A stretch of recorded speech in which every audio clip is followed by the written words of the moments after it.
Greetings everybody, I'm back in the spare room, and despite the Marnie picture on the wall, this is nothing to do with Hitchcock or Herman. This is the latest in my rundowns of collections by particular composers.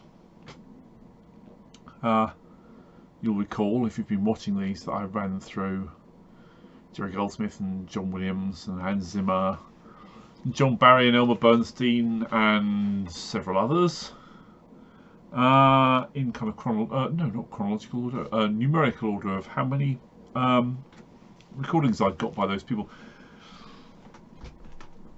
The next one is somewhat unexpected. I was kind of expecting it to be Alexandre Desplat or Alan Silvestri, but no, it is in fact John Scott. Patrick John O'Hara Scott, to be precise, of whom I've got 33 different things. So we'll have a quick look through them. First on vinyl. Mountbatten, The Last Viceroy. I got this at a record fair, I think fairly recently.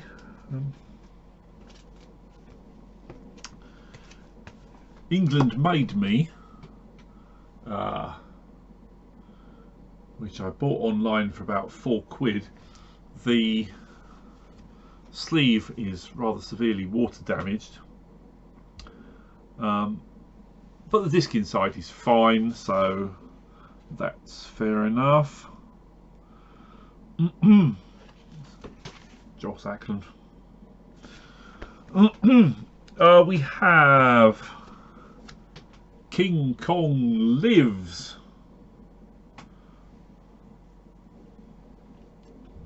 It's rather good. And one of his most famous, best known and fantastic piece of work, The Final Countdown.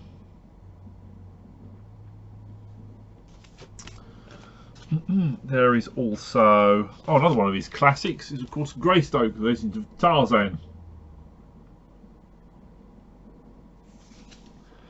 Can't remember where I got that from.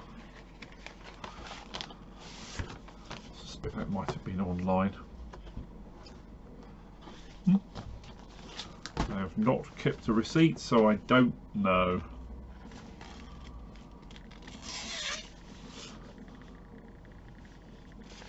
Not sure.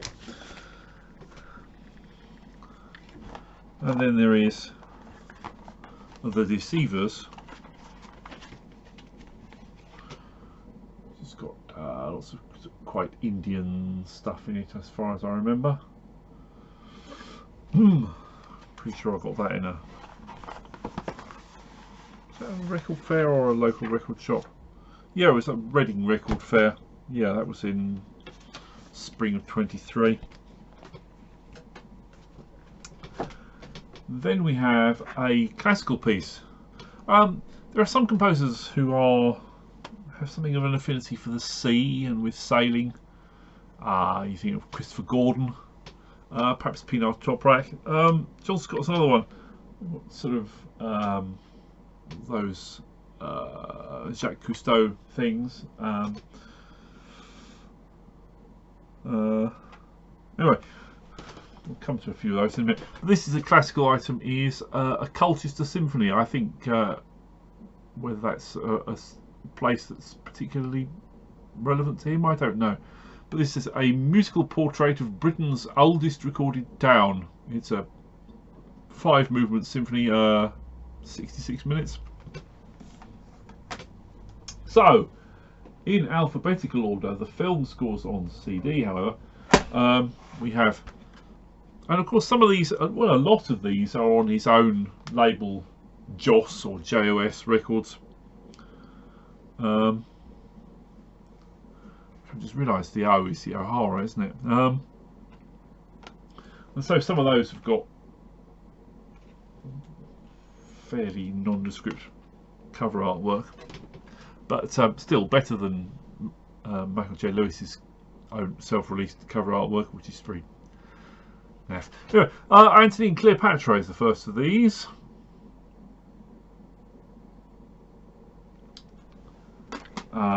And the second is Becoming Colette. That's got some really nice classical sounding stuff on that. I do like that one. Now here's one aspect of that kind of nautical stuff. Expedition Jules Verne. It's a 2-disc jobby. Nice 3-panel fold out. Some tracks it says recorded on location.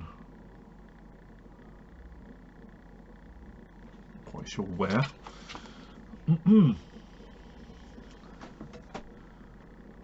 Then, as well as all these kind of very classy things, he did sort of trashy sci-fi and horror and things. So in amongst all the other things, we've got Inseminoid. This is on Dragon's Domain. It's limited edition 500.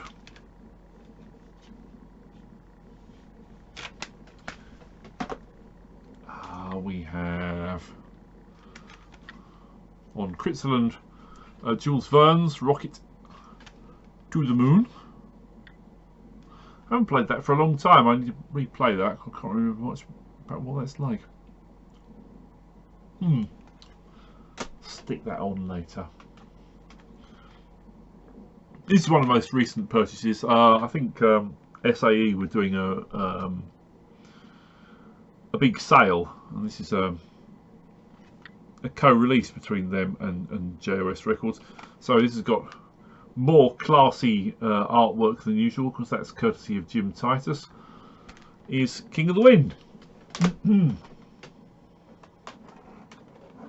We have one on Vorez Encore. There's a 1,000-copy release of Man on Fire. Got remade, didn't it? Harry Gregson Williams for a Denzel Washington version.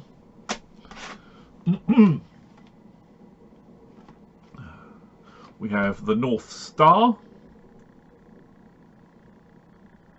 And one of those Jacques Cousteau things, Parc Océanique Cousteau. That's about an hour's worth.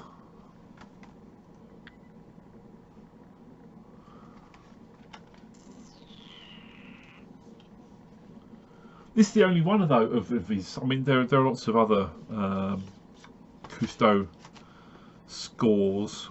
That's the only one I've got. Don't know why. We've got The People That Time Forgot by Edgar Rice Burroughs.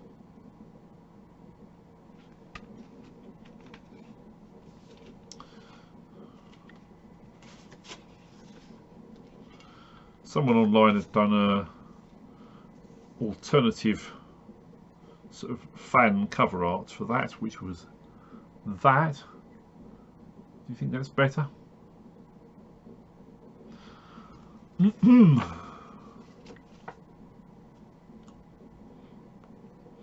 Who's in this? Patrick Wayne, Sarah Douglas, Ursa from Superman 2.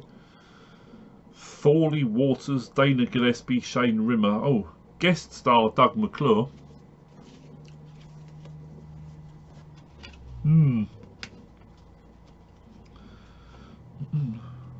Get in there. So that we have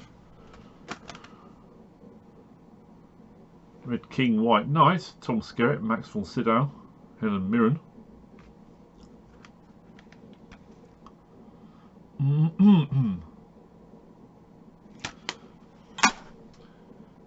Or Elena Mironov. We have Ruby. This is on proper label. This is an Entrada 20-track jobby. It's a Danny Aiello movie. Ha! Here's more of the classy horror. Is Satan's Slave, with track names like Stephen Kills Francis and Kitchen Rendezvous.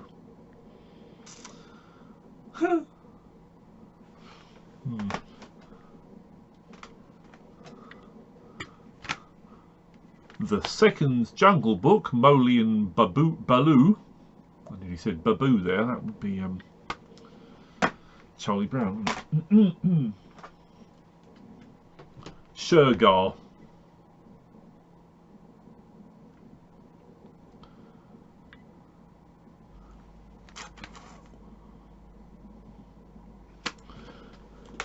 I remember Shergar went missing at about the same time that the film E.T. came out, and my family were driving down the motorway and we were behind a van on which someone had written with their finger in the dust, "Shergar, phone home."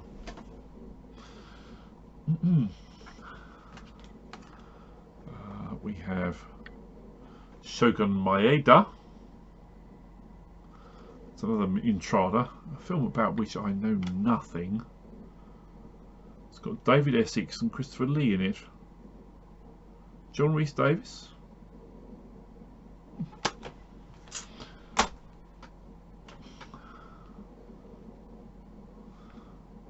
A Study in Terror. Sherlock Holmes Jobby. I'm sure somebody online has done a replacement cover for that as well, but The Shooting Party. It's paired with documentary Birds and Planes. Who have we got in this? Dorothy Tootin, John Gielgud, Robert Hardy.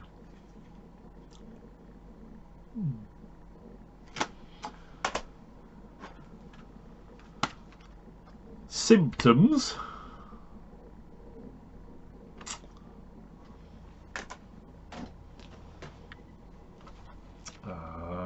We have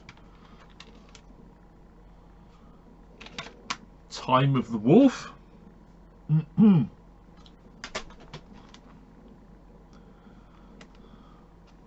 20,000 Leagues Under the Sea. And this one's actually signed. It says on there, "Dear John, I wish you a very happy birthday. Always, John." It's a shame my name's not John, isn't it, really? Walking Thunder. Western, I guess.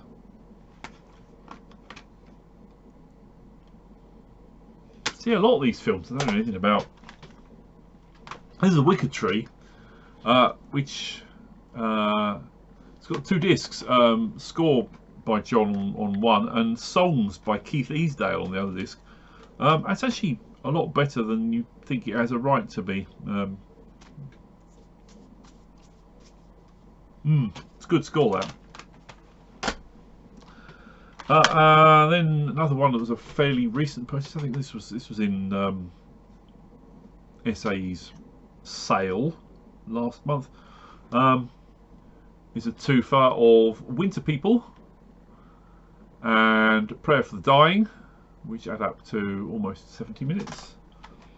Witchcraft, that's good fun. And finally, You're the Hunter from the Future, which has got some of John's music and also some additional music by Guido and Maurizio De Angelis. That's a BSX limited thing of 1,000, I think.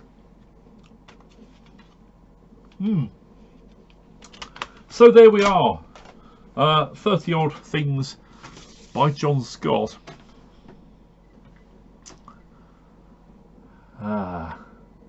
Yeah, we'll have February collection on its way. Will be out